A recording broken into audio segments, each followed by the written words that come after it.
हमें फख्र और गर्व है कि हमने अपने वर्तमान जीवन में आयातुल्लाह खामनेई साहब को देखा, सुना, समझा। इस बात पर फख्र है। मुझे बहुत गर्व है। इतना मौत का बदला मौत होना चाहिए।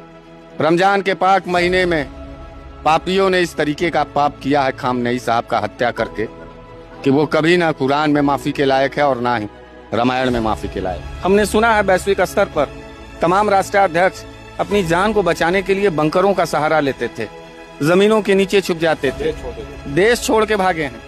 लेकिन खामनेई साहब ने मौत को गले लगाना मुनासिब समझा, ना कि गुलामों की तरह, भगोड़ों की तरह भागने का काम। स्वाभिमान की एक लड़ाई होती है पत्रकार, और जब स्वाभिमान की लड़ाई चरम पर हो जाती है तो फिर वहां जान बहुत छोटी चीज हो जाती है, परिवार बहुत छोटा चीज हो जाता है। मारो तो इस कदर मारो ईरान, अमेरिका और इजराइल को, क्योंकि कमर इस कदर टूटे कभी 7 नस्लों में सर न उठा पाता। खूबसूरत चेहरा, खूबसूरत विचारधारा और खूबसूरत विजन वाले लीडर थे आयातुल्लाह खामनेई साहब। भारत के परम मित्रों में से एक थे।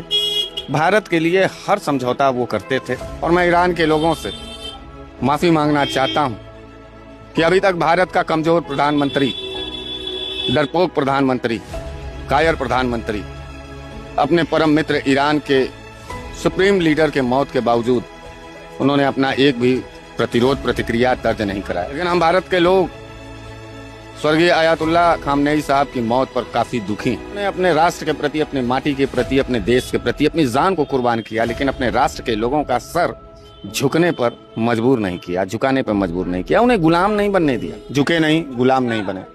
लेकिन ये जो अरब खाड़ी के देश लोग हैं, जिनको ये लगता है कि अमेरिका उनके साथ काम करेगा, तो वो याद कर ले हमास को, वो याद कर ले वेनेजुएला को, उनके प्राइम मिनिस्टर। इनकी भी हसर वही होगी, वो बारी बारी से काटेगा। मुसलमान साथी अपने आप को शिया सुन्नी में बांटे हैं तो शायद वो अपने बर्बादी की तरफ जाएंगे। हम शिया समुदाय के इस दुख के बेला में एक छोटा हिंदू होकर के उनके साथ खड़े हैं। और मैं अगर ईरान का सेनाध्यक्ष होता तब तक हम ट्रंप सहित पूरे अमेरिका के नक्शा को बदल देते कि जिस तरीके से खामनेई साहब को मारा गया, उसी तरीके से इजराइल और ट्रंप को भी ईरान की सेनाध्यक्ष मारे और बतावे कि हम किसी से ना कमजोर हैं और ना ही कोई हमको झुका सकता है। कि यह रमजान का महीना बदला लेने का महीना तो नहीं है, अल्लाह की इबादत का है। लेकिन अल्लाह ने कहा है कि जब जब इस्लाम पर, इस्लाम की विचारधारा पर, कुरान पर खतरा हो